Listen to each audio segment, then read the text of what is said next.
저는 60대 중반의 할머니고 슬하에는 10살 난 어린 손주 녀석 한 명이 있어요. 손주가 3살 되던 무렵 아들 내외가 갑작스런 사고로 명을 달리하는 바람에 여태 제가 손주를 거두고 있는 형편이지요.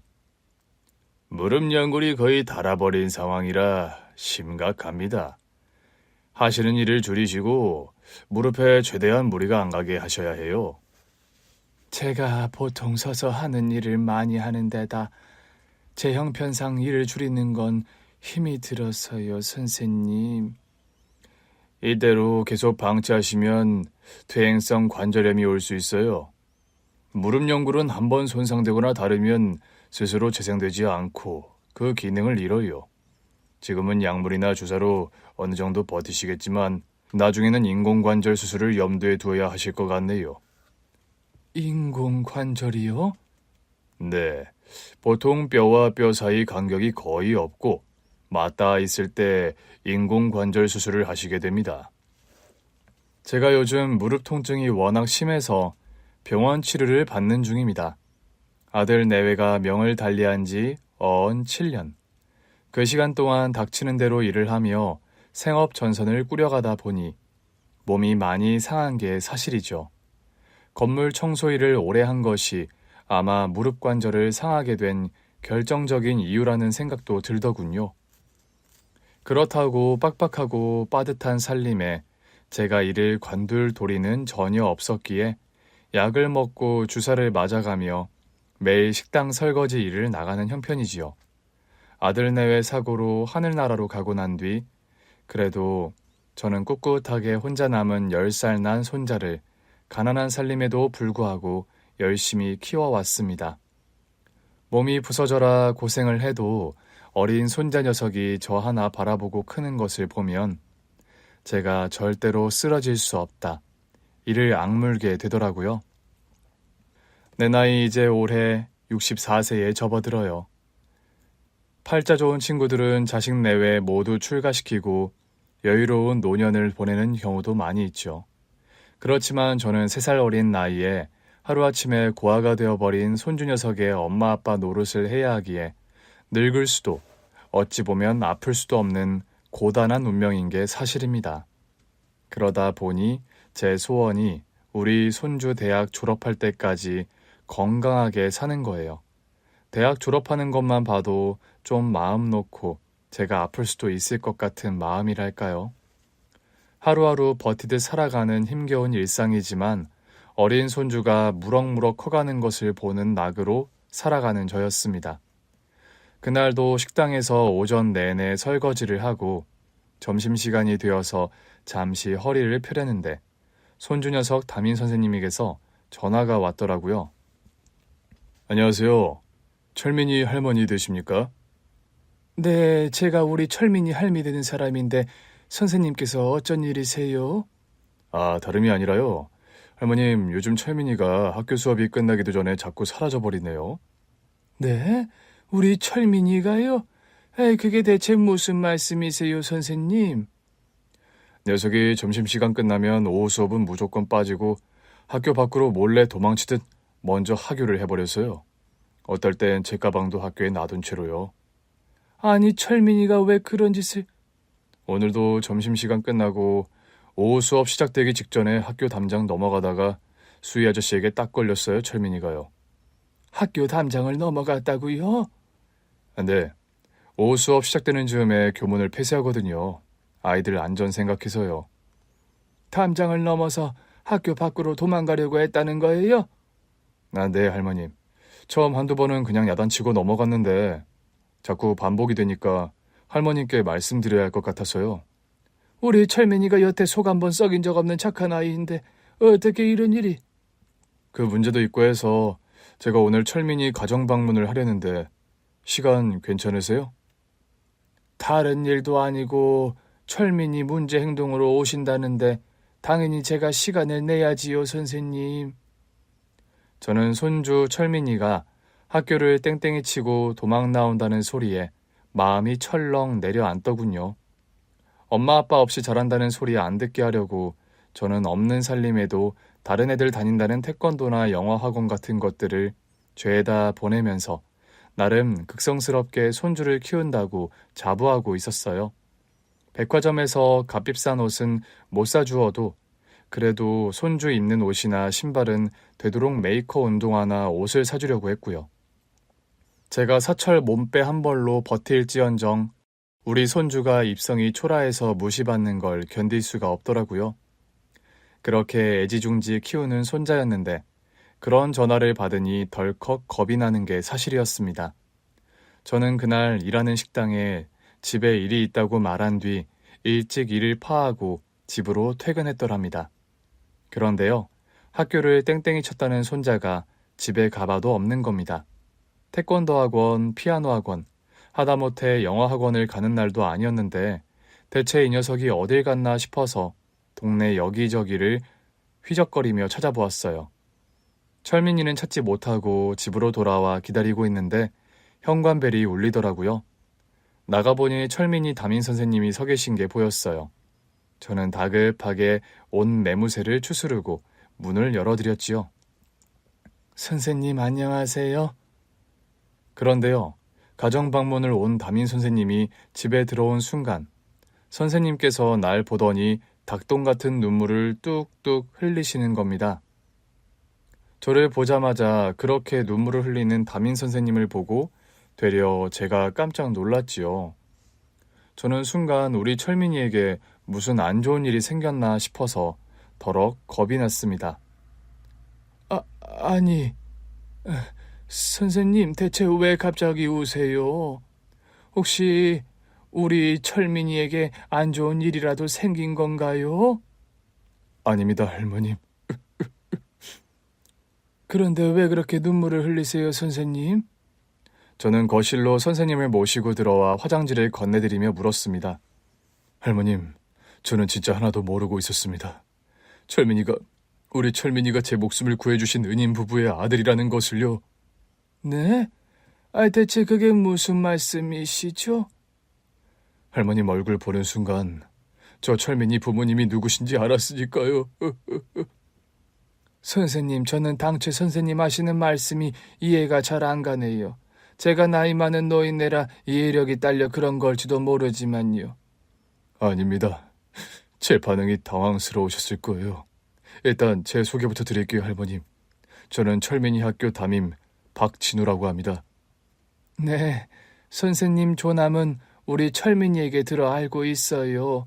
그런데 아까 분명 선생님 목숨을 구해준 은인 부부의 아들이 철민이라고 하셨는데 그게 무슨 말씀이세요? 돌아가신 철민이 어머니 아버님 성함이 혹시 전미자 숙자 그리고 아버님 성함은 유성자 민자 아니세요? 전미숙 유성민, 그거 우리의 며느리랑 아들 이름 맞아요. 그런데 그걸 선생님께서 어찌 아세요? 우리 아들 내외는 명달리한 지가 오래인 사람들인데요. 그 두 분께서요, 과거에 제 목숨을 구해주신 분들이세요, 할머님. 우리 아들 며느리가 선생님 목숨을요? 그럼 혹시... 담임 선생님 얘기를 듣다 보니까요, 저도 불현듯 떠오르는 기억이 있었습니다. 저희 아들 며느리가요, 실은 사고가 나던 날 결혼 5주년 기념일을 맞아서 동남아로 여행을 떠났었습니다. 어머니, 저 철민 엄마 데리고 결혼기념일 기념해서 여행 좀 다녀오려는데 괜찮으세요? 괜찮다 마다. 뭐 그런 걸 허락시키나 구하니? 안 그래도 너희들 결혼하고 신혼여행도 어디 변변하게 못 다녀와서 내가 여태 미안했는데. 저희 아들 내외가요, 결혼하던 당시에 저희 남편이 암투병을 하면서 상태가 좋질 않아 신혼여행을 가지 못했었어요. 결혼을 결정하고 식장 정하고 상견례 할 때만 해도 남편 상황이 그리 위독한 건 아니었는데 결혼식 즈음에서 건강 상태가 많이 악화된 남편이었죠. 저는 그때 그래도 아들 내외에게 신혼여행을 짧게라도 다녀오라고 했었죠. 아버지 상태가 안 좋으시긴 하지만 너희도 평생 한 번 하는 결혼인데 미루지 말고 신혼여행 다녀오렴. 아니에요, 어머님. 아버님께서 많이 편찮으셔서 결혼식도 미루려다 그냥 한 건데 신혼여행은 나중에 다녀올게요. 아들이 결혼식을 마친 뒤 한 달 뒤에 하늘나라로 떠난 남편이었습니다. 그런 사정으로 아들 내외는 신혼여행을 가지 못했고 그 후로는 며느리가 출산을 하느라 또 아들 사업이 바빠지는 바람에 한정없이 신혼여행을 미루기만 하던 차였죠. 저는 그런 며느리에게 특히나 좀 미안해서 결혼 5주년 기념일이 다가왔을 때 제 쌈짓돈을 털어 늦었지만 신혼여행을 다녀오라고 용돈까지 쥐어 보냈더랍니다. 어머니, 제가 무슨 어린애도 아니고 무슨 용돈을 주세요. 어디 어린애만 용돈 받는 법이 있다든? 왜? 금액이 너무 적어 그러니? 아유, 어머님도 참 그런 게 아니라 죄송해서 그런 거 아시면서요. 미안한 건 나다. 너희 시아버지 투병하고 또 그 후로 먹고 사는 게 바빠 변변하게 신혼여행 한번 제대로 못 보내줘서 미안했지. 이번에라도 꼭 미루지 말고 다녀와라. 철민이는 내가 잘 봐줄 테니까. 감사해요, 어머니. 대신 돌아올 때 선물 좋은 걸로 사다 드릴게요. 선물은 무슨 선물이야. 너희들끼리 맛있는 거 사 먹고 실컷 즐기다 돌아오렴. 뒤늦은 신혼여행을 떠나는 아들 내외를 인천공항까지 따라 나가서 배웅을 했더랍니다. 어머니, 다녀올게요. 오냐, 재미나게 놀다가들 돌아오렴. 철민이 잘 부탁드려요, 어머님. 저희 부부만 떠나서 죄송하고요. 신혼여행을 그럼 둘만 떠나지 때로 갈까? 그런 소리 말고 재미나게 놀다가 돌아와라. 철민아, 엄마 아빠 신혼여행 간다. 그동안 할머니 말씀 잘 듣고 있어야 해. 며느리와 아들은 철민이에게 양쪽에서 볼뽀뽀를 날리고서 출국장 안으로 들어갔습니다. 뒤돌아서 저와 철민이를 향해 손을 흔들던 아들과 며느리의 모습. 뒤늦은 신혼여행을 간다고 잔뜩 들떠서 그러면서도 내게 그런 모습을 최대한 안 들킨다고 조심하며 안으로 들어가던 아들 내외의 모습이 마지막일 거라고 누가 생각이나 했을까요? 아들 며느리는 동남아시아 현지에서 요트를 타고 체험여행을 하던 중 사고를 당했어요. 한참 바닷가 구석구석을 요트를 타고 관광을 즐기던 중 문제가 없다고 생각했던 요트에 물이 줄줄 새기 시작했다고 합니다. 어머, 어떡해. 지금 배에 물이 새잖아. 이게 대체 무슨 일이야? 망망대해에서 이러다 다들 가라앉아 죽을지도 모르겠어. 충격과 공포의 도가니 속에서 겨우 요트에 매달리다시피 해서 있는데 구명보트가 겨우 도착했다고 합니다. 저기 구조보트가 왔어요. 여기 생존자가 총 몇 명인가요? 저와 남편 그리고 이 학생이에요. 어떡하죠? 지금 보트에 남은 자리가 딱 하나인데. 다른 구조보트는요? 본부에서 한 대를 더 보냈으니 조금 있으면 도착은 할 거예요. 그런데 요트 상태가 참혹해서 걱정이군요. 괜찮으세요? 부상당한 데는요? 저는 다리를 좀 다쳤고 저희 아내는 팔을 다쳤어요. 세 분 중 한 분만 우선 보트에 탑승하도록 하겠습니다. 아들과 며느리, 당시 고등학생이었던 담임 선생님은 무척 난감한 상황에 빠지고 말았다고 합니다. 그럴 수밖에 없었겠죠. 구조되어야 할 사람은 3명인데 구조보트의 빈 좌석은 하나라니 그때 구조대원에게 다급하게 무전기로 호출이 오더래요. 뭐라고? 나머지 구조보트 도착이 지연되고 있다고? 지금 생존자가 3명인데 보트에 자리가 하나밖에 없다고요. 빨리 추가 구조보트 지원 부탁드려요. 그런 무전을 주고받는 구조대원을 보고 아들과 며느리, 담임 선생님은 더 불안한 마음이 들 수밖에 없더랍니다. 여보, 어쩌죠? 자리가 하나라는데. 이거 참 상황이 급박한데 난색이네. 여보, 이왕 이렇게 된 거 저 고등학생을 먼저 태워보내요. 내 생각에도 그게 답인 것 같군. 학생이 아까 물을 많이 먹어서 상태도 안 좋아 보이고. 이봐요 학생, 더 시간 지체하지 말고 어서 보트에 탑승해요. 예? 제가요? 그래요. 이런 상황에서는 어린 사람을 우선 태우는 게 도리이기도 해. 그래도 아주머니도 팔을 많이 다치셔서 지금 난간에 매달려 있는 게 힘들어 보이시는데. 이 사람은 내가 지켜줄 거니까 괜찮아. 보트에 사람들이 다 우리만 기다리고 있는데 더 시간 지체하지 말고 얼른 탑승해요. 어서. 감사합니다. 두 분 성함이 어떻게 되세요? 우리 부부 이름이요? 네, 성함이라도 알고 싶어서요. 난 유성민, 와이프는 전미숙이에요. 감사합니다. 저 얼른 도착하자마자 두 분 구해달라고 부탁드릴게요. 얼른 보트에 타요 학생.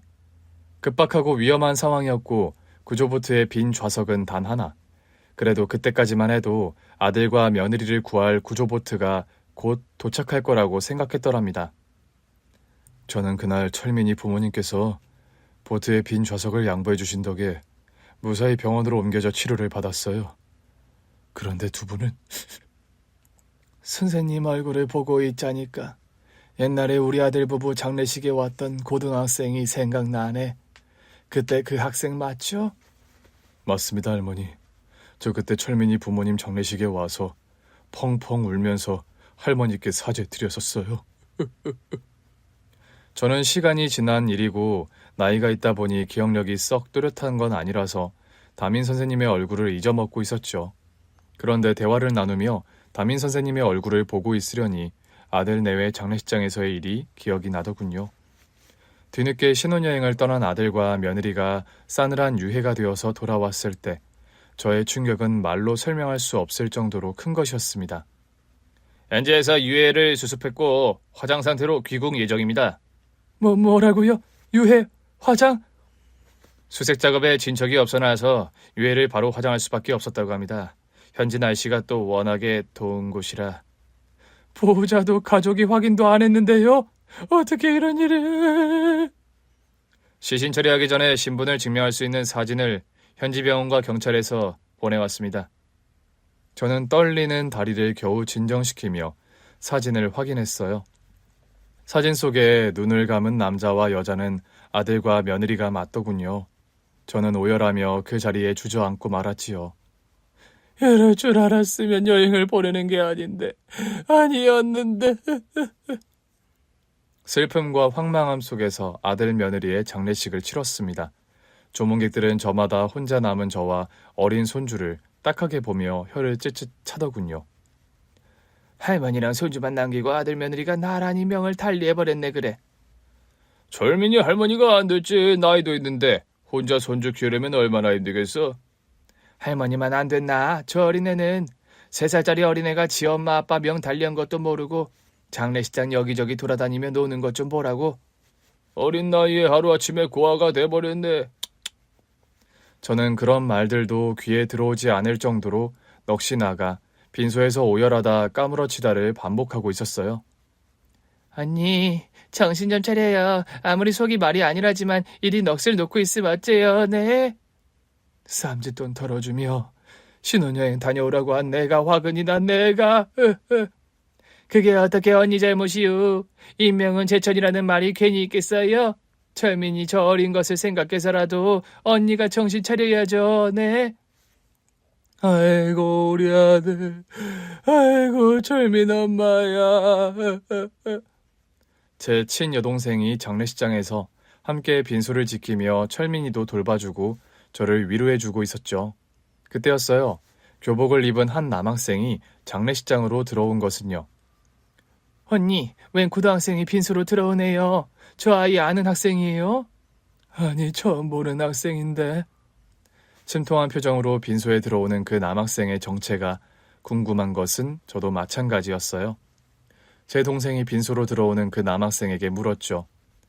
학생은 누군데 여기 빈소에 조문을 왔어? 안녕하세요. 저 박진우라고 합니다. 다름이 아니라 사고가 난 여행지에서 같은 요트에 탔던 학생이고요. 아니, 그래요? 그런데 왜 여기를... 사실은 두 분께서 저에게 구조보트를 양보하셨어요. 보트에 딱 자리가 하나 남았는데 그 자리를 저보고 먼저 타라고. 저는 남학생의 그 이야기를 듣고 또다시 망연자실할 수밖에 없었습니다. 우리 아들 며느리랑 같이 있던 사람이라는 거예요? 네, 할머니. 정말 죄송합니다. 두 분께서 저에게 자리를 양보하시고 다음번 구조보트를 기다리시다 그만... 죄송해요. 정말 죄송합니다. 그런 말을 하면서 무릎을 꿇고 하염없이 눈물을 흘리는 남학생. 그 당시에 담임 선생님이었어요. 남학생의 고백을 듣고 있는데 참 아무런 할 말이 없더군요. 저희 아들 내외가요. 평소에도 성품이 따뜻하고 베풀기 좋아하는 아이들이었어요. 아들 며느리는 살아생전 부부가 같이 김밥집을 운영했습니다. 대단히 큰 돈을 버는 장사가 아니었는데도 여기저기 고아원이며 양로원에 기부를 많이 해서 착한 사장님네가 하는 김밥집으로 유명했죠. 철민엄이야, 떼돈 버는 장사도 아니면서 그리 퍼주면 언제 돈 모으려고 그러니? 어머니, 저희가 큰 돈 기부하는 건 아니에요. 다달이 기부하는 돈은 얼마 안 되고 저희 가게에서 만드는 김밥 양로원이나 복지관에 가져다 드리는 수준인걸요. 김밥집 하는 가게에서 김밥이 돈이지 다른 게 돈이니? 재료도 좋은 것만 쓰고 재료 안 아끼고 김밥 만들면서 팔다 남은 것도 아니고 새로 만들어서 그렇게 돌리면 뭐가 남어? 엄마, 원래 먹는 장사는 퍼주는 장사예요. 끼니 거르는 할머니들이랑 학생들한테 김밥 나눠주면 좋죠 뭘. 아들 말이 틀린 말이 하나도 아니었고 며느리 역시 할 수 있는 나눔을 베푸는 게 좋다는 입장이라 저는 몇 번 잔소리를 할 뿐 아들 내외가 하는 일을 딱히 더는 말리지는 못했습니다. 돈이 벌리는 일도 아니고 퍼주는 일이라 아직 기반도 안 잡힌 아들 며느리가 걱정이긴 했지만 그래도 베풀며 살겠다는 그 착한 마음이 저 역시 뿌듯한 것도 사실이었죠. 철민엄이랑 아범 너희 내외는 꼭 복받을 게다. 선한 끝은 꼭 있다지 않니? 정말요? 어머니 말씀 믿고 매주 복권이라도 사야겠어요.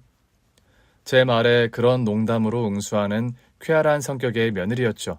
평생 착하게 성실하게만 살던 아들 며느리가 하루아침에 사고로, 그것도 고등학교 남학생에게 구조보트 자리를 양보한다고 나란히 세상을 떠났다는 사실을 알고 참 마음이 아팠습니다. 그렇다고 살아난 남학생을 타박할 수는 없는 노릇이었죠. 그때 아들 며느리의 장례식장에서 몇 시간을 무릎 꿇고 오열하는 남학생이었어요. 학생, 이제 그만 울어요.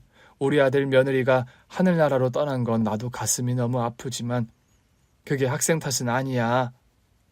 어떻게 제 탓이 아니에요, 할머니. 저만 아니었더라면 두 분 중 한 분이라도 목숨을 건지셨을 거예요.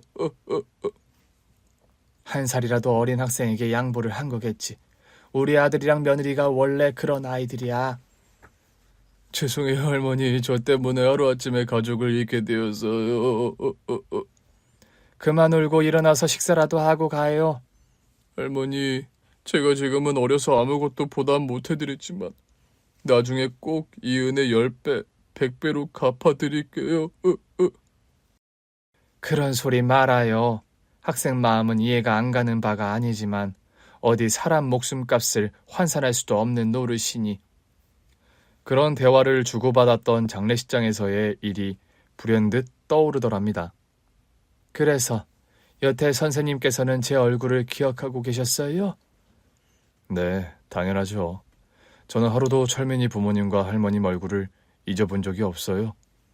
사는 게 바빠 가끔 잊었어도 마음속에는 늘 품고 있었습니다. 그리고 자꾸 다짐했어요. 절대 잊어버려서는 안 되는 얼굴이고 이름들이라고요. 그런 말을 하면서 오열하며 제 손을 꼭 잡는 담임 선생님이었어요. 철민이한테 처음부터 이상하게 마음이 많이 갔더랍니다. 이제야 제가 왜 그랬는지 알 것 같아요. 참, 오늘 가정방문 오신다는 이유가 우리 철민이가 자꾸 학교를 땡땡이를 쳐서 그러시다고 하지 않았나요? 네, 실은 오늘도 점심시간 지나고 나서 먼저 말도 없이 하교를 해버렸어요. 철민이 집에 없나요? 저도 선생님 말씀 듣고 철민이를 찾아봤는데 여태 집에 안 들어왔네요. 저와 담임 선생님은 일단 동네 구석구석을 돌아다니며 철민이를 찾아다니기 시작했습니다. 문구점이니 오락실이니 놀이터니 아이들 가볼 만한 곳을 죄다 뒤졌는데도 철민이가 안 보이더라고요. 그런데 마침 놀이터 구석에서 과자를 먹고 있는 조무래기들을 보게 됐어요. 그중 몇몇 아이가 평소 손주 녀석과 함께 어울리던 아이들이라는 게 기억나더군요. 저는 휘적거리며 당장 그 아이들에게 다가갔습니다. 얘들아, 너희들 철민이 친구들 아니니? 네, 맞아요. 철민이 할머니시죠. 그래, 내가 철민이 할미 되는 사람이야. 너희들 혹시 우리 철민이 오늘 못 봤니? 철민이요? 아까 저 우체국 뒤편에서 빈병 줍던데. 뭐 빈병? 너희들 선생님 알지? 안녕하세요, 선생님. 조무래기들은 철민이와 같은 초등학교를 다니는 녀석들이라서 담임 선생님에게도 인사를 넙죽 하더라고요. 철민이가 빈병을 줍다니 무슨 말이야? 아, 저 철민이가 왜 빈병 줬는지 알아요, 선생님? 너 3번 오하영 맞지? 철민이를 잘 알아? 네, 잘 알아요. 2학년 때 같은 반 했고 영어학원도 같이 다니니까요. 철민이가 빈병을 왜 줍는 거야? 철민이가 요새 할머니가 아프시다고 걱정이 많았어요. 다리 아프신데 자꾸 쩔뚝거리며 일 나가신다고. 자기가 빈병 주워서 돈 벌어다 드리면 할머니가 일 안 하셔도 된다고요. 저는 그 말을 듣는 순간 오열을 터뜨리고 말았습니다. 철민이가 진짜 그런 말을 했다는 거야? 네, 할머니가 고생을 너무 많이 하셔서 연골이 다 닳아버리셨다고요. 다리 아픈 할머니 편하게 쉬게 하고 싶다고. 하영아, 철민이가 빈병 어디서 줍는지 알아? 동네 돌아다니면서 줍고요. 아마 지금쯤 편의점에서 빈병 팔 시간일걸요? 저와 담임 선생님은 그 여자의 말을 듣고 근처 편의점으로 한달음에 가보았더랍니다. 그런데요, 아니나 다를까 제 손주 녀석이 편의점 주인에게 포대 한가득 담은 빈병을 건네고 돈을 받고 있는 겁니다. 철민아! 할머니...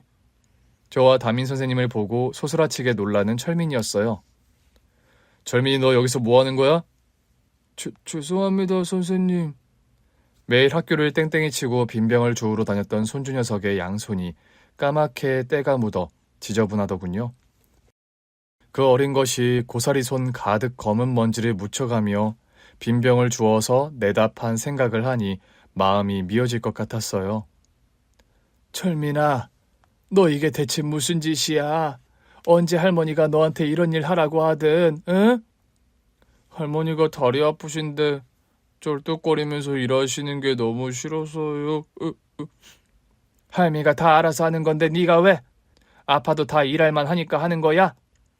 병원에서 의사 선생님이 할머니한테 일 그만하시고 쉬어야 한다는 말 하시는 거 저 다 들었어요, 할머니. 그래서 학교도 땡땡이 치고 빈병을 주우러 다녔단 말이니? 죄송해요, 할머니. 제가 돈 벌 방법이 이거밖에 없었어요. 그런 말을 하며 글썽한 눈으로 저를 쳐다보는 철민이었어요. 어린 것이 그런 말을 하며 저와 담임 선생님 눈치를 보는데 가슴이 미어지는 것만 같았습니다. 철민아, 그런 고민이 있었으면 선생님께 말을 해야지. 학교에 말도 안 하고 혼자 하교를 하면 어떡하니? 죄송해요, 선생님. 학교 끝나고 동네를 돌면 빈병을 다 가져가 버리고 없어서요. 제가 죄송해요, 선생님. 철민이가 다시는 이러지 않도록 제가 따끔하게 야단치겠습니다. 아닙니다, 할머니. 철민이 얘기 듣고 보니까 야단칠 일도 아니네요. 고개를 푹 수그린 손주를 따뜻하게 안아주는 담임 선생님이었습니다. 철민아, 네가 할머니 때문에 속상한 건 알겠지만 학생이 선생님한테 허락도 안 받고 학교를 나가는 건 하면 안 되는 행동이란다. 알겠니?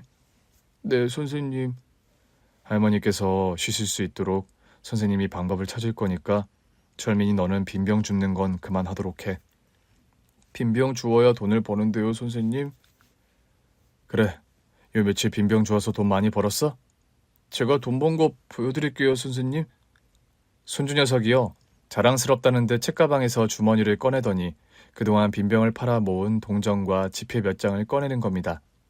그 돈을 모으기까지 어린 녀석이 그 고사리 손으로 엄동설안에 고생했을 생각을 하니 마음이 너무 아팠어요. 그동안 고생 많이 했구나, 우리 철민이가. 철민아, 그래도 너는 아직 초등학생이고 돈을 벌 나이는 아니야. 앞으로는 절대로 학교 땡땡이 치면 안 된다. 알았지? 네, 선생님. 할머니, 그래도 이 돈은 제가 번 거니까 할머니 다 드릴게요. 빨갛게 어른 손에 먼지는 잔뜩 묻힌 채로 철민이는 뿌듯하다는 듯 그 동전 주머니를 저에게 건네는 겁니다. 그 돈주머니를 받아드는데 저도 모르게 왈칵 눈물이 쏟아졌어요. 철민아, 아이고 내 새끼, 내 착한 손주 이리 온. 저는 손주 녀석을 품에 안고 한참을 울고 말았습니다. 할머니, 추운데 밖에서 그만 오시고 어디 가서 식사라도 하세요. 참, 내 정신 좀 봐.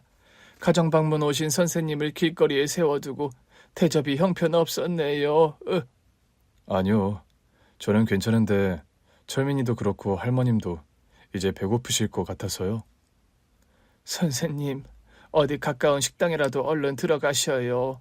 제가 비싼 건 아니더라도 식사 대접이라도 해드리게요. 할머니 무슨 말씀이세요? 오늘 저녁은 제가 사드릴 겁니다. 철민이가 저를 살려주신 그 은인 부부님의 아들이라는 걸 알았는데 제가 오늘 어떻게 할머님과 철민이를 그냥 보내드리나요? 담임 선생님은 저와 철민이를 데리고 고급 한정식 집으로 데리고 가더라고요. 선생님, 너무 비싼 식당으로 오신 거 아니에요? 아닙니다, 할머니. 이런 식사 한 끼로 보답할 일도 아니지만 일단 오늘 식사부터 맛있게 하세요. 철민아, 배고프지? 많이 먹어? 그날 담임 선생님은 저와 철민이에게 융숭한 대접을 해주더군요. 식사를 다 끝내고 식당을 나오는데 웬 커다란 리무진 한 대가 와 있어서 깜짝 놀랐습니다. 선생님, 이게 대체 무슨 차예요? 제가 부른 차예요. 할머니 편하게 타시고 집으로 돌아가시라고요. 이 차가 선생님 차라고요? 제가 초등학교 교사인데 이런 차가 있는 게 좀 이상하시죠? 문득 그런 말을 하며 웃는 담임 선생님이었습니다. 아니, 그게 아니라 제 말씀은... 사실 무슨 기업회장이나 타고 다닐 법한 삐까뻔쩍한 리무진이어서 그런 생각이 든 것도 사실이었습니다. 할머니, 제가 사실은 제가 몸담고 있는 학교의 재단 이사장 손주입니다. 네? 선생님께서요? 네. 저희 재단의 초등학교만 사립에서 공립으로 바뀌었지 아직 중고등학교와 대학은 여전히 사학재단 소관이고요. 그럼 선생님께서 땡땡 사학 자제분이라고요? 네. 그런데 저희 가정사가 복잡해서 제가 집안의 아들로 인정받는데 시간이 좀 걸린 편이에요. 그날 철민이의 선생님이 부른 리무진을 타고 집으로 돌아오는 길, 저는 담임 선생님의 가정사 얘기를 듣게 되었어요. 실은 제가 좀 더 일찍 철민이 부모님을 찾아뵈려 했어요. 저를 살려주신 생명의 은인이신데 저에게 구조보트만 양보 안 하셨으면 철민이는 지금 부모님 중 한 분은 살아 계셨을 테니까요. 다시 말끝을 흐리며 눈물을 보이는 담임 선생님이었습니다. 아들 며느리의 죽음이 떠올라 저 역시 마음이 처연해지는 게 사실이었죠. 제가 더 일찍 찾아뵙지 못한 변명을 드려야겠어요. 아니, 무슨 변명씩이나요. 철민이 어머마범이 무슨 대가를 바라고 한 일도 아닌데요. 그 아이들 타고난 성정이 원래 퍼주기 좋아하고 지들보다 어려운 사람들 못 지나가는 성품이었어요. 그런 분들이니 그 위급한 상황에서도 제가 고등학생이고 어리다는 이유로 그런 큰 양보를 해주셨겠죠. 선생님, 고마워하시는 마음은 이해해요. 허나 다 지난 일이고 아들 며느리가 선택한 일이니 저는 선생님께 원망 같은 마음 없어요. 그러니 더는 마음에 짐 가지지 마세요. 아닙니다, 할머니. 그건 제가 평생에 걸쳐 잊어서는 안 되는 고마움이에요. 앞으로 제가 철민이 대부 역할 할게요. 할머님도 더는 고생 안 시켜드려요. 아니, 선생님. 실은 진작 더 일찍 수소문해서 찾아뵙는다는 걸 그러지 못했어요. 그동안 제가 기반도 없고 복잡한 가정사 때문에 제 권리를 찾는데 시간이 오래 걸렸거든요. 그건 또 무슨 말씀이세요? 집으로 돌아오는 리무진 안에서 듣게 된 담임 선생님의 가정사는 참 또한 기막힌 것이더라고요. 저는 사실 저희 부모님의 외아들로 귀여움받으며 자랐어요. 담임 선생님은 사학재단 집안의 외아들로 태어나 남부러울 것 없이 자랐다고 합니다. 그런데 그 친어머니라는 분이 담임 선생님이 어려서 일찍 병으로 돌아가셨대요. 진우야, 엄마 없어도 씩씩하게 잘 살아야 한다. 엄마 돌아가시면 안 돼요. 여보, 우리 진우 잘 돌봐줘요. 나중에 재혼하게 되더라도 진우에게 좋은 엄마 될 사람으로 잘 골랐으면 좋겠어. 걱정 마, 여보. 당신 걱정하는 일 안 만들게. 선생님의 어머니는 그런 말을 마지막으로 안타깝게 눈을 감으셨다고요. 그런데 그 선생님 어머니의 마지막 유언은 지켜지지 못했다고 합니다. 어머니가 돌아가시고 몇 년 지나지 않아 세부인을 들인 아버지셨는데 그 세부인이라는 여자가 보통 악독한 여자가 아니었다고요. 아버지와 재혼한 그 세부인은 시집와서 내리 딸만 셋을 낳았다고 합니다. 여보, 요즘 시대가 바뀌었는데 설마 당신 나중에 딸들이랑 아들이랑 차별해서 상속해주고 그럴 생각 아니죠? 그게 갑자기 무슨 소리야? 애들도 아직 어린데 벌써 상속 얘기를 하나? 제 입장에서 그런 말이 안 나와요. 진우가 외아들이라고 나중에 진우만 올고지 사학재단 넘겨받는 거 아니냐고요. 우리 친정서도 얼마나 걱정하는데요. 아, 내가 언제 당신이랑 딸내미들 돈 아쉽게 한 적 있어? 넘치게 생활비 주고 누릴 거 다 누리고 살면서 벌써 그런 욕심을 부려? 누가 내 욕심 때문에 그래요? 나나 당신이나 평생 살아요? 아니잖아요. 우리 둘 다 저 세상 갔을 때 진우가 이복 여동생들 얼마나 챙겨줄지 솔직히 겁나 그럽니다. 왜요? 아버지의 세부인 담임 선생님의 계모는 시집 올 때부터 돈 욕심이 남다른 사람이었다네요. 선생님 아버지와 띠동갑 이상 훨씬 나이 차이가 많이 났고 결혼할 때도 계모는 시집 간 적 없는 초혼이었죠. 사람들은 저마다 남자의 재산을 보고 처녀가 아들 딸린 남자에게 시집 온다고 뒷말을 수군거렸고요. 그 말 맞다나 담임 선생님의 계모는 돈에 대한 집착이 남다른 사람이었습니다. 저희 집안이 대대로 사학재단을 운영해와서 재력이 남다른 편이었어요. 보수적인 집안 가풍상 외아들이나 장남에게 그 재단 상속권을 대부분 증여해주는 방식으로 가풍을 이어왔고요. 새어머니란 사람이 그걸 탐탁지 않아 했겠네요. 탐탁지 않아 한 정도가 아니라 집안 재산에 욕심을 부려서 아예 저와 아버지를 갈라놨어요. 뭐라고요? 진우, 너 방으로 좀 건너오거라. 무슨 일이세요, 아버지? 너 아버지가 자리 비울 때마다 네 어머니에게 반항하고 대든다는 게 사실이야? 참, 새어머니께서 그러시던가요? 지금 그게 중요해? 내가 묻는 말에 대답이나 똑바로 해라. 저 새어머니께 그런 적 없습니다, 아버지. 어머, 얘 눈 하나 깜짝 안 하고 거짓말하는 것 좀 봐. 그럼 내가 네 아버지 앞에서 거짓말 안 하는 거야? 아버지만 출타하시면 저는 밥도 불어 안 차려주시고 제가 내놓은 빨래는 세탁도 안 하고 그대로 제 방에 옮겨버리시는 거 새어머니 아니세요? 어머, 얘 말하는 것 좀 봐. 누가 들으면 내가 너에게 못된 계모 행실하는 줄 알겠다. 이런 유치한 이간질 지겹지도 않으세요, 새엄마는? 지는 너 언제까지 네 엄마에게 새엄마라고 부를 거니? 아버지, 그럼 새엄마를 새엄마라 부르지 뭐라 부릅니까? 아니, 이 녀석이!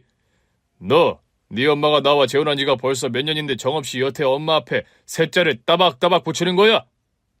정이 없는 건 제가 아니라 새어머니시라고요! 지금도 아버지 앞에서 되도 않는 거짓말로 절 모함하시잖아요! 자, 사정없이 담임 선생님의 따귀를 때리는 선생님의 아버지였다고 합니다. 언제까지 너 네 엄마를 그렇게 우습게 여길 거야? 엄마를 무시하는 건 나를 무시하는 것과 같다고 몇 번을 말해? 그러는 아버지는 돌아가신 엄마 약속 지키셨어요? 뭐라고? 엄마 돌아가실 때 하신 말씀 기억 안 나세요? 전 여전히 생생히 기억나는데요. 진우이, 너 이 녀석이? 어머, 감히 내 앞에서 죽은 네 엄마 얘기를 아무렇지 않게 해? 아이고 혈압이야, 아이고 가슴이야. 여보, 괜찮아? 엄마가 분명 아빠에게 그러셨어요. 재혼해서 새 부인을 얻더라도 진우에게 좋은 엄마가 될 여자를 찾아라. 그런데 저 여자가 좋은 엄마라고요? 뭐? 저 여자? 네, 저 여자요. 이런 식의 이간질을 하는 저 여자도 저런 여자 말만 믿고 저를 내치는 아버지도 다 싫습니다. 담임 선생님은 한창 예민하던 사춘기 시절 계모와 한 집에 사는데 진절머리를 느끼고 집을 뛰쳐나와 혼자 생활했대요. 아무래도 미성년자인 담임 선생님이 혼자 사는 게 마음에 걸렸던 선생님 아버지는 자신의 여동생네 집에서 선생님을 생활하게 했다고요. 제가 고등학교 때 사고가 나던 동남아로 여행도 사실은 고모네 가족과 떠난 여행이었어요. 그럼 여태 고모네 집에서 살았어요? 성인이 될 때까진 고모네 집에서 살고 대학 가며 독립해 혼자 살았어요. 시간이 갈수록 아버지와 사이는 점점 멀어졌고 새엄마는 그 사이에서 아버지와 저를 틈만 나면 이간질해서 대학 졸업할 즈음에 아버지는 저를 아예 호적에서 지워버리셨죠. 뭐라고요? 아무리 그래도 친아들을요? 새엄마라는 여자가 저를 여동생을 때린 파렴치한으로 누명을 씌웠어요. 친척 어른 팔순잔치에 갔다가 이복 여동생과 말싸움을 하게 됐는데 언성 높이다 혼자 울면서 아버지에게 쪼르르 가더니 저에게 맞았다고 거짓말을 하더라고요. 새어머니와 짜고. 어머니란 말을 갖다 붙일 자격도 없는 여자네요. 그 사건 때문만은 아니었지만 아버지와는 그 뒤로도 계속 감정의 골이 깊어지기만 해서 그리 된 거였죠. 그럼 여태 절연하고 사시는 거예요? 아니요. 제가 다시 아들로 복귀되는 결정적인 사건이 있었어요. 사건이요? 새엄마라는 여자가 10년 넘게 고향 후배라는 남자와 불륜관계라는 걸 아버지에게 들켰거든요. 아니, 무슨 세상에 그런 대먹지 못한... 아버지에게 남동생 같은 고향 후배라고 속이고 아버지 재단에서 사무직 자리까지 하나 준 사람이었는데 완전한 기만이었던 거죠. 그 고향 후배란 사람은 새어머니의 연하, 애인이었으니까요. 그 사건을 계기로 떠들썩한 이혼 소송 끝, 새어머니는 거의 맨몸으로 쫓겨나다시피 이혼을 당했다고 합니다. 그 후로 다시 호적에 담임 선생님을 올리고 사과를 구한 아버지셨대요. 그런 난리통을 겪다 보니 제가 재단의 권리와 관련해서 상속을 받는데 시간이 걸렸어요. 이혼 후에 아버지가 재산 상속 절차를 밟으셨는데 이복 여동생들과 법정 분쟁도 있었고요. 그런 골치 아픈 사건들이 마무리되고 결국 재단의 상속자로 인정받게 된 담임 선생님이었다고 합니다. 지금 교사 일은 평생 할 생각은 아니에요. 교육재단을 이끌어가려면 현장 경험이 필요하다고 생각해서 한 3년 교편을 잡아야지 하던 중에 철민이를 이렇게 만나게 될 거라고는 생각도 못했고요. 선생님께서 곱게만 자란 분이신 줄 알았는데 말 못할 곡절이 많으셨군요. 머리 아픈 소송이며 분쟁이 끝났고 이제 저는 재단을 이끌어가는 자리를 맡게 됐어요. 경제적으로도 아쉬울 거 없는 상황이 되어서 철민이 부모님을 꼭 찾아야지 하고 있었어요. 네? 제가 말씀드렸잖아요. 제가 죽는 순간까지 기억할 이름이 아드님, 며느님 성함이라고요. 그 다음날 다시 저희 집으로 찾아와서 등기 서류 하나를 내미는 담임 선생님이었습니다. 이게 뭐예요, 선생님? 제가 예전에 철민이 부모님 가족분께 드리고 싶었던 건물이에요. 그걸로 철민이 공부도 시키고 노후는 좀 편하게 보내시라고요. 무슨 이런 거한 보답이 있나요? 저는 등기 서류를 보면서도 믿기지 않아 되묻고 말았죠. 할머님 말씀처럼 어디 사람 목숨값이 돈으로 환산되던 건가요? 그런 거는 아니지만 제가 지급해드릴 수 있는 보답이 이런 거라서요. 선생님, 아들 며느리의 선택이었고 다 지난 일이에요. 지난 일이어도 제 입장에서는 기억해야 하는 일이고 그에 상응하는 보답을 꼭 해드리고 싶은 일이에요. 철민이 부모님께서 하늘나라에 계시는 마당에 그에 상응하는 보답이라는 게 있을 수 없다는 걸 누구보다 잘 알긴 하지만요. 그런 말을 하면서 다시 눈시울을 붉히는 담임 선생님이었습니다. 제 목숨 구해주신다고 일찍 세상 떠나버린 아드님 며느님 때문에 평생 할머니께서는 연골이 닳도록 고생만 하셨는데 저 이런 거로라도 보답하게 해주세요. 이 건물에서 나오는 수입으로 생활도 하시고 철민이 공부도 남부럽지 않게 시키셨으면 좋겠어요. 제가 아무리 거듭 거절을 해도 완강하게 부탁하는 담임 선생님이었습니다. 결국 고민 끝에 저는 그 5층짜리 건물을 받게 되었습니다.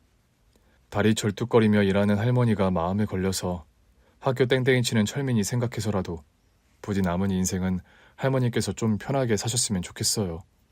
그런 말을 하면서 제 손을 꼭 잡는 담임 선생님이었습니다. 담임 선생님의 거한 보은 덕분에 저와 손주 철민이는 돈 걱정 같은 거 하나 없이 윤택한 생활을 누리게 됐습니다. 건물에서 나오는 월세가 다달이 상당해서 그 돈으로 좋은 집도 얻었고 철민이에게 남부럽지 않은 여러 교육도 시킬 수 있었죠. 선생님은 경제적인 보답 외에도 철민이의 대부 역할을 그 후로도 자처해서 해주었습니다. 손주 녀석에게 아빠 자리가 필요한 일에는 누구보다 발 뻗고 나서주는 사람이 되었죠. 중학교, 고등학교 입학식과 졸업식, 학부모 상담, 그리고 한 달에 2번 조기축구를 같이 나가며 철민이와 정을 쌓는 선생님이었어요. 그런 때 말고도 틈날 때마다 철민이를 찾아와 얘기도 하고 밥도 사주고 용돈도 주고 방학 때는 철민이를 데리고 둘이서 여행을 다녀오기도 했고요.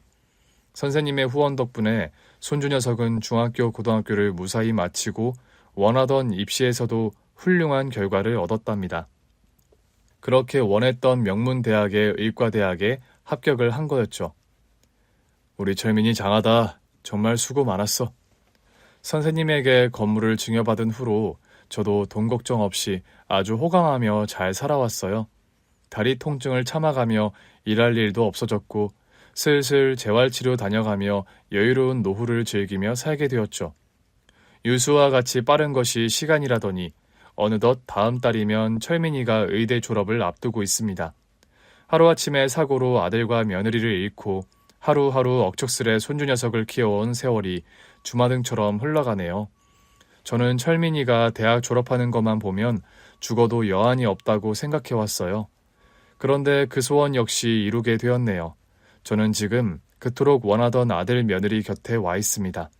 제가 손주 녀석이 대학 들어갈 때부터 암투병을 하게 됐는데 그래도 대학을 졸업하는 건 보고 눈을 감을 수 있어서 참 다행이었어요.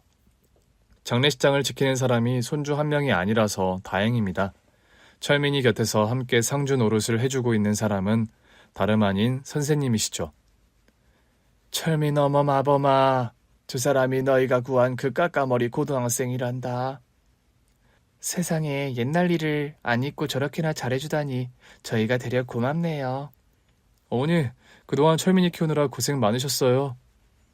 너희 내외가 쌓은 덕으로 말년에 나도 고생 모르고 잘 지내다 왔어. 저 학생, 아니 선생님이 철민이 아버지 역할을 평생 해준다고 내가 눈 감기 전에 약속까지 해주더구나. 저희가 빨리 철민이 곁을 떠나와서 미안했는데 헛산 인생은 아닌 것 같네요. 내가 누누이 말했잖니. 선한 끝은 반드시 있다고 말이야. 구조부터 양보하던 때가 엊그제 같은데 그 고등학생이 저런 의젓한 어른이 됐다니 참 신기하네요. 너희를 대신해서 긴 세월 철민이에게 부모 역할을 잘해준 고마운 사람이란다. 과거엔 우리 부부가 저 학생에게 고마운 사람이었는데 이제는 뭔가 위치가 뒤바뀐 것 같아요, 어머니. 그러게 말이다. 그때 너희 내외의 순간의 선택이 참 많은 운명을 바꿔놓은 것 같구나. 철민이 혼자 두고 떠나온 게 마음에 걸리지만 선생님이 철민이 곁에 있어서 참 다행이야. 저의 영정사진이 걸린 빈소에 나란히 앉아 슬픔을 빠져있는 손주 녀석과 선생님의 모습이 참 애잔합니다. 내 목소리가 가 닿을 수 있다면 저 두 사람에게 꼭 말해주고 싶어요. 너무 많이 슬퍼하지 말고 다시 만날 날을 꿋꿋하게 기약하자고요. 하늘 위에서는 다 내려다 보이니 너무 그리워도 안 했으면 좋겠다고요.